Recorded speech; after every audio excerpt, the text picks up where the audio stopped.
Lucas capítulo 15, versículo 17.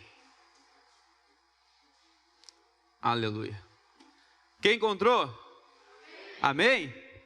Vamos ler? Vamos? Me acompanha aí. Caindo em si, ele disse: quantos empregados de meu pai têm comida de sobra, e eu aqui morrendo de fome? Eu me porei a caminho e voltarei para meu pai. E lhe direi: Pai, pequei contra o céu e contra ti.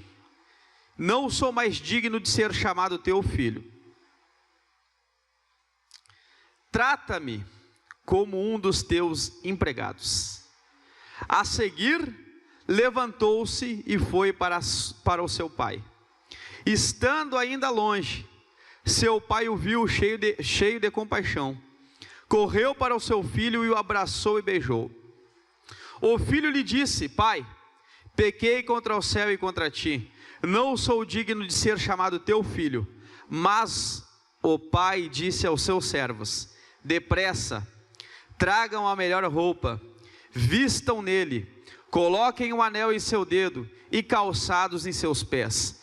Tragam um novilho gordo e matem-no. Vamos fazer uma festa e alegrar-nos, pois este meu filho estava morto e voltou à vida, estava perdido e foi achado. E começaram a festejar o seu regresso. Amém? Aleluia. Eu ia pregar lá em Reis, irmãos. Eu ia pregar um texto lá em Reis lá. 1 Reis 18 eu ia pregar. Ia falar de oração. Ia falar de Elias. Mas por causa dessas duas jovens aqui eu vou pregar Lucas 15. Esse texto aqui, irmãos, ele é um texto muito lindo. Ele é um texto muito lindo. É um texto que vai falar de 3 parábolas. Essas 3 parábolas que nós lemos aqui, elas têm coisas em comum nela. E elas também têm coisas divergentes nelas. Jesus, ele começa o capítulo 15 falando de um pastor que tinha 99 ovelhas. Que tinha, aliás, 100 ovelhas. E ele perde uma ovelha. Quando ele perde esta uma ovelha, ele deixa as 99 no campo ou no deserto, como diz a Bíblia, e vai atrás dessa que se perdeu. Tem muita gente que eu já vi pregar esse texto e fala que o pastor deixou as ovelhas no aprisco, né? Quem é que já ouviu isso? A Bíblia não fala em aprisco. A Bíblia fala que ele deixou no campo, ou outras versões diz no deserto. Mas nenhuma versão fala aprisco. Por quê? Porque aprisco é a casa onde as ovelhas moram. Agora deixa eu perguntar para você. Nós estamos em casa? Não, irmão. Nós não estamos em casa. Porque a minha Bíblia diz que nós estamos de passagem neste lugar, nós somos peregrinos neste mundo. O nosso lugar é no céu.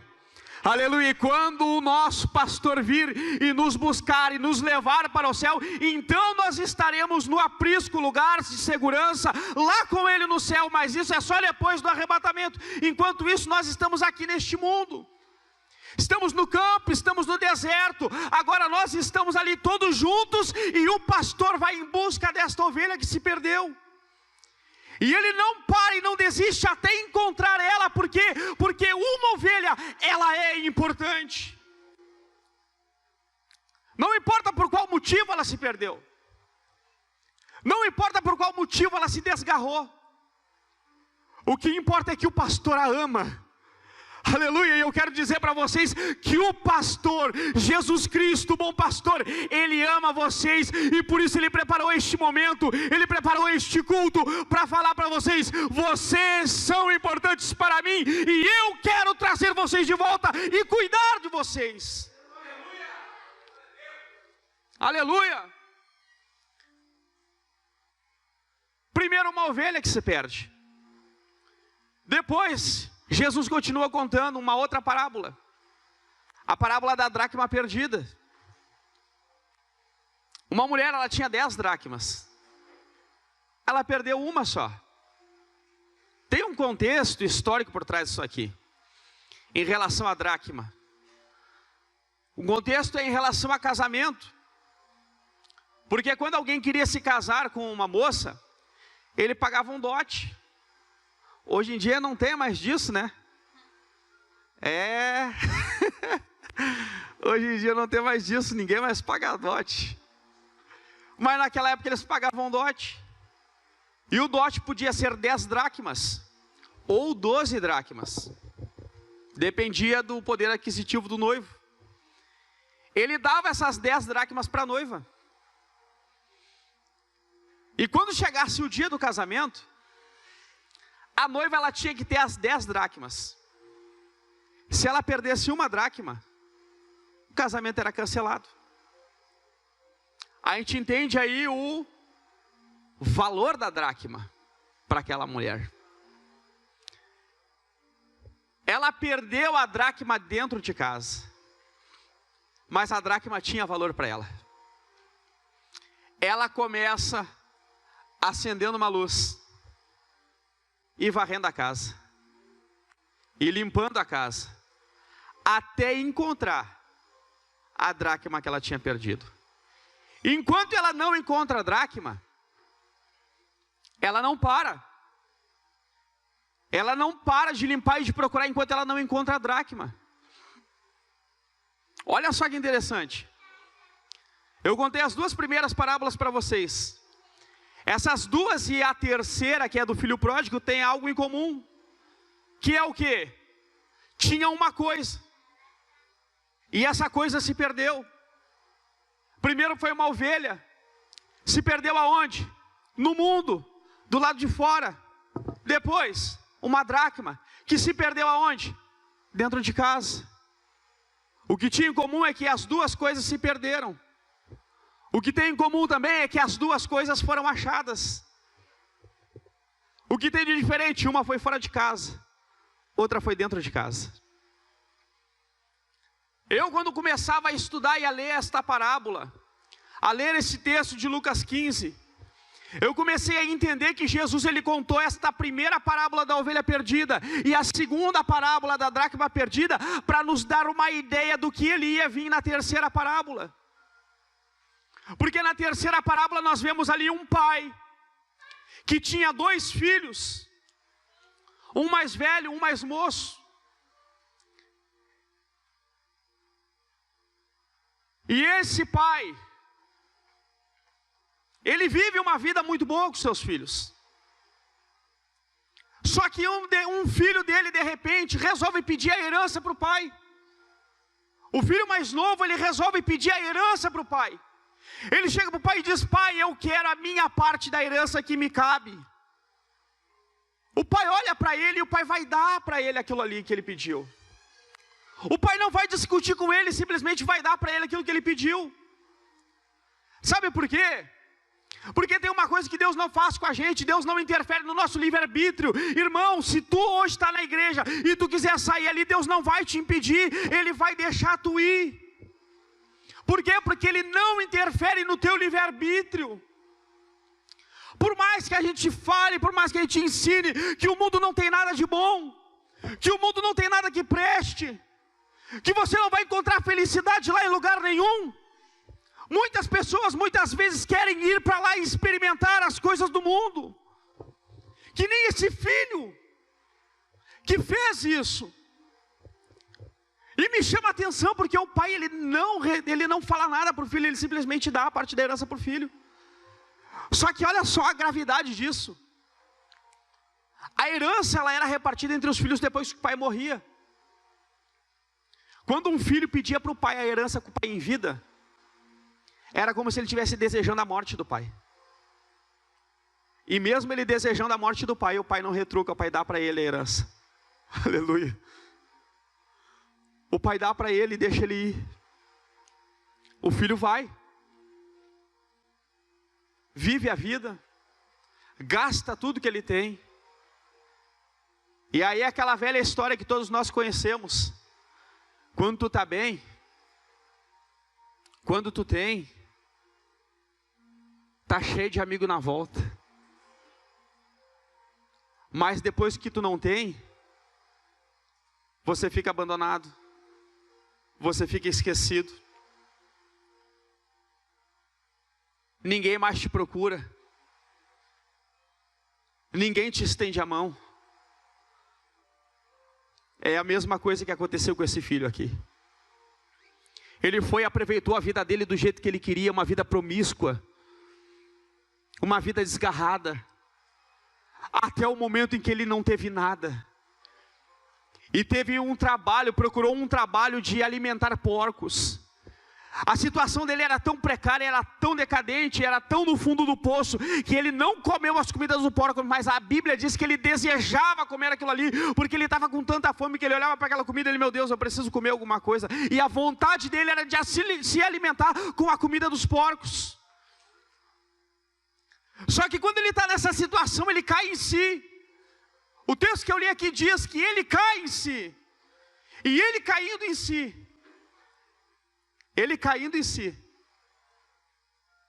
ele pensa, meu Deus,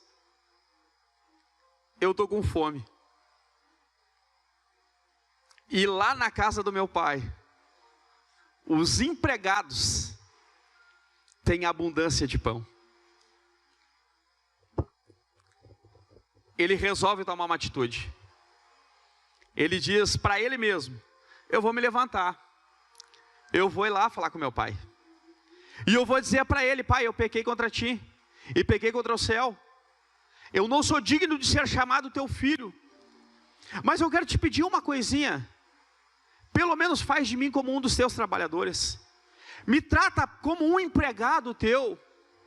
Porque os teus empregados têm mais comida do que eu. Têm abundância de pão e eu não estou aqui perecendo com fome. Então ele pensou, eu vou lá falar com meu pai e pedir para ele me tratar pelo menos como um empregado. Só que isso foi o que ele pensou em falar. Às vezes a gente pensa em fazer alguma coisa, mas a gente não toma atitude. E Deus quer uma atitude nossa. Esse filho, ele pensou e ele tomou uma atitude, ele se levantou e ele foi falar com o pai dele. Ele foi até o caminho para encontrar o pai dele. E a Bíblia diz que quando ele estava no caminho, o pai avistou de longe. Por quê? Porque o pai aguardava ansiosamente a volta do filho. Ele sabia que um dia o filho ia voltar. E quando o filho voltasse, ele ia estar aguardando. Deixa eu dizer uma coisa para você. Você pode até não voltar hoje, mas quando você decidir voltar, o pai vai estar te esperando. Sabe por quê? Porque o pai te ama. Aleluia!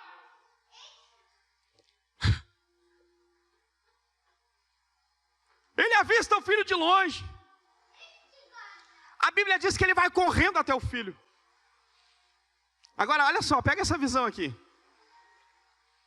Naquela época, no contexto daquela época, eles usavam túnicas. Eles usavam túnicas, é como se fosse um vestido hoje. E até os pés. Deixa eu tomar uma aguinha aqui, tô com a boca seca. A túnica que eles usavam ia até os pés é como se fosse um vestido longo. E eu nunca usei vestido longo, né? Mas para as mulheres aí, para as mulheres que usam vestido longo aí, que já usaram, é fácil ou é difícil de correr com vestido longo? Me responde aí, eu quero ouvir. É fácil ou é difícil? É difícil, né? Era vergonha. Era vergonha para um homem daquela época mostrar as canelas. Era vergonha. Só que era difícil de correr com aquela túnica. Quando o pai avista o filho de longe, ele não está nem aí para a vergonha. Ele ergue a túnica para poder correr e ir ao encontro do filho, porque o filho é mais importante do que a vergonha que ele ia passar. O filho é mais importante do que aquilo que os outros iam falar. O filho é mais importante do que aquilo que os outros iam pensar. O filho é mais importante. Ele vai correndo até o seu filho. Quando ele chega no seu filho, ele se lança no pescoço dele, ele abraça ele, e então o filho vai começar a dizer aquilo que ele planejou em falar. O filho vai começar a falar para o pai dele: pai, eu pequei contra o céu e pequei contra ti, eu não sou digno de ser chamado teu filho. E quando ele fala isso, a intenção dele era continuar. Porque quando ele meditou lá, que ele caiu em si, ele disse: eu vou falar tal coisa para o meu pai. Ele disse que ia pedir para o pai dele fazer dele como um empregado, tratar ele como um empregado, né? Só que ele não fala isso para o pai. E não é que ele não fala porque ele não quer. Ele não fala porque o pai interrompe. Ele não fala porque o pai interrompe. Ele diz assim: eu não sou digno de ser chamado teu filho. E quando ele fala isso, o pai segura ele. Não, peraí. Vem cá, meus empregados. Traz uma roupa nova para ele, e tem que ser a melhor roupa. Coloca um anel no dedo e coloca a sandália nos pés. Prepara um cordeiro gordo para nós fazer uma festa, porque o meu filho, ele estava perdido e foi achado. Ele estava no caminho e foi achado. Ele voltou, ele retornou. Então nós vamos fazer festa e vamos nos alegrar por causa do meu filho que retornou. Sabe por quê? Porque tu é uma vez filho, tu vai ser para sempre filho. Não vai ser empregado não. Por mais que tu queira isso, você é filho para sempre. Uma vez filho, para sempre filho. O pai não deixa ele falar isso. O pai não deixa. Eles fazem uma festa para o filho. Aleluia. A parábola continua, né? A parábola continua dizendo que o filho mais velho que ficou em casa, ele fica sabendo da festa que está sendo feita por irmão dele. Esse irmão mais velho ficou sabendo da festa que foi feita para o irmão mais novo dele. Ele fica bravo. Ele fica bravo. Ele fica bravo e ele diz assim: pai, eu estou aqui do teu lado contigo. Eu não desejei a tua morte. Eu não pedi a minha herança, a minha parte da herança contigo em vida. Eu estou contigo aqui. E tu nunca me deu uma festa. Agora o meu irmão, que saiu aí, desejou tua morte, pegou herança, gastou tudo no mundo, voltou quebrado agora. Tu tá dando uma festa para ele? Ele ficou bravo. Aí o pai olha para ele e diz assim: meu filho, tudo que eu tenho, tudo que me pertence, pertence a ti também. Pertence a ti também. Olha só. A primeira parábola, uma ovelha que se perdeu fora. A segunda parábola, uma dracma que se perdeu dentro. A terceira parábola, um filho que se perdeu fora e outro filho que estava perdido dentro. Está entendendo o mistério? Aleluia. Está entendendo o mistério? Jesus conta aquelas duas primeiras parábolas para nós entender o que ele estava querendo falar na terceira parábola. Tinha um filho que se perdeu fora, mas tinha outro filho que estava perdido dentro também. Aleluia. O que Jesus queria? Jesus queria achar os dois para se alegrar e comemorar junto com todos. Aleluia, porque o filho que estava fora é importante, mas o filho que está perdido dentro também é importante e precisa ser achado.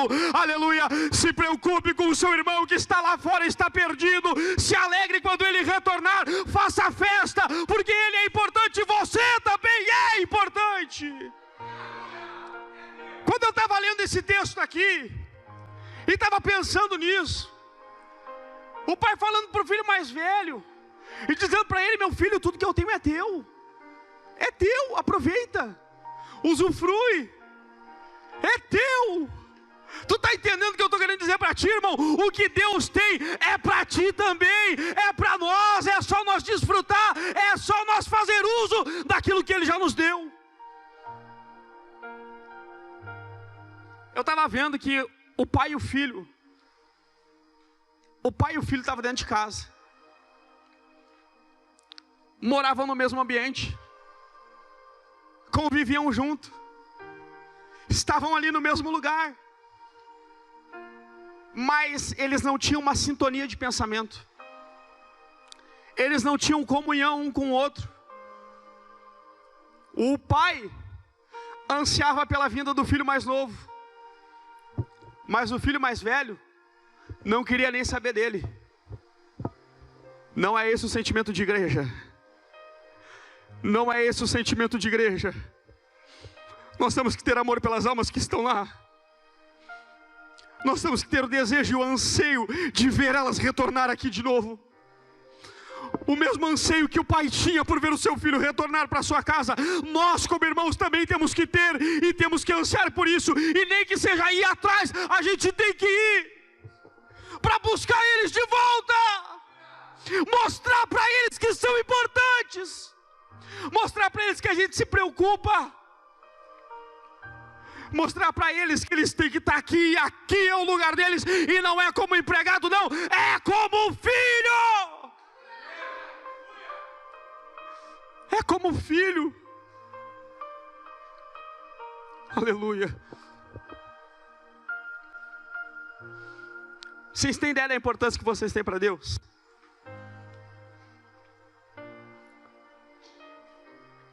Vocês têm ideia do quanto Deus ama vocês? Vocês têm ideia da abrangência do amor de Deus pela vossa vida? Que Ele prepara aqui, uma família dessa aqui para abraçar vocês. Que Ele prepara uma família dessa daqui, para abraçar vocês da mesma forma como esses que estavam aqui sendo recebidos hoje.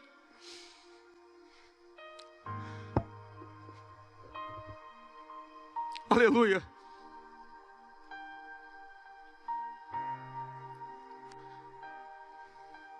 Se coloca de pé, por favor. Eu não quero ser extenso. Eu quero ser objetivo. Porque hoje é dia de salvação. Hoje é dia de salvação.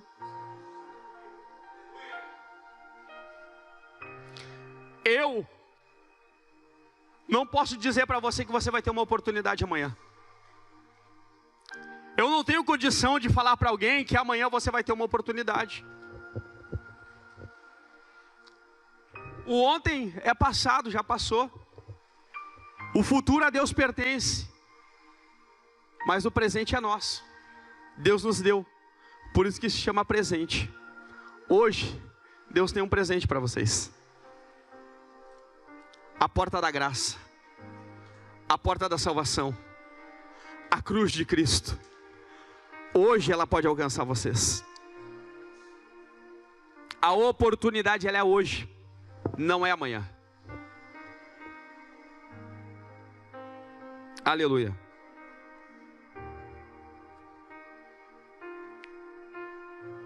Eu não quero constranger ninguém aqui. Mas se tem alguém aqui, algum filho mais novo e algum filho mais velho aí, que se encaixa aqui no contexto da parábola, e quiser passar aqui na frente, vem agora, porque eu quero estar orando pela tua vida. Se você quer retornar para os caminhos do Senhor, vem aqui na frente que eu quero orar pela tua vida. Aleluia. Eu tenho certeza que Deus Ele quer realizar uma obra maravilhosa na tua vida. Aleluia. Glória a Deus. Glória a Deus. Aleluia. Vem aqui na frente, não fica com vergonha. Se você quer expressar o amor de Deus através da tua vida, cada vez mais, vem aqui na frente também que nós vamos orar. Se tu quer ser usado por Deus para alcançar vidas, para alcançar os nossos irmãos que estão perdidos no mundo, vem aqui na frente que nós vamos estar orando junto aqui. E eu tenho certeza que Deus vai usar as mãos de vocês, Deus vai usar os pés de vocês, Deus vai usar a vida de vocês, Deus vai usar a boca de vocês, Deus vai usar vocês de forma extraordinária para alcançar vidas, para alcançar irmãos mais novos que estão perdidos aí pelo mundo. Deus vai usar a vida de vocês. Aleluia! Não é mérito nosso, não. Não pensa que é mérito nosso. Não pensa que alguém se salvar aqui é mérito da minha pregação. Não é mérito meu, não. é mérito de Jesus Cristo, é mérito do Espírito Santo, porque quem convence o homem do pecado, da justiça e do juízo é Ele. É Ele. A nossa tarefa única é pregar o Evangelho, a nossa tarefa única é anunciar o Evangelho, a nossa tarefa única é dizer que Jesus ama e Jesus quer salvar. O resto é Ele que faz, o resto é Ele que realiza, o resto é Ele que opera. E Ele quer operar na tua vida, Ele quer operar através de ti, Ele quer operar através da tua vida. Aleluia, aleluia. Olá bagaçui que labradarabassu calamandaraia. Amando e que lebrassura bagacha labarra. Oh meu Deus, eu sei que tem pessoas aqui que precisam vir aqui na frente, e eu vou insistir. Eu vou insistir. Aleluia, porque hoje eu garanto, amanhã eu não sei. Eu não sei o que vai acontecer quando nós sairmos ali para aquela porta. Aleluia. Certa vez Jesus olha para um homem e Jesus diz para ele assim: louco, louco, o que tu vai fazer se hoje te pedirem a tua alma? O que tu vai fazer se hoje te pedirem a tua alma? Aleluia. Será que você tem noção da gravidade disso? Será que você tem noção do quanto isso é importante? Nós não podemos dizer o que vai acontecer daqui a 10 minutos. Aleluia, Deus quer salvar as vossas vidas. Aleluia, as duas moças vieram aqui na frente. Aleluia. Estão de joelhos dobrados. Sinal de rendição. Sinal de rendição. Como aquele filho que se rendeu aos braços do pai. Como aquele filho que reconheceu que precisava do pai. Em nome de Jesus Cristo, Senhor. Em nome de Jesus Cristo, meu Deus. Toma a vida dessas moças nas suas mãos, Senhor. Que elas possam, ó Pai, aleluia, se reconciliar contigo hoje. Que elas possam, Senhor, retornar para os teus caminhos, Pai. Se sentirem acolhidas aqui, Senhor. Se sentirem acolhidas pelos irmãos mais velhos que estão aqui, ó Pai. Aleluia. Se sentirem acolhidas, Senhor, aleluia, por Ti, que é o nosso Pai Celestial.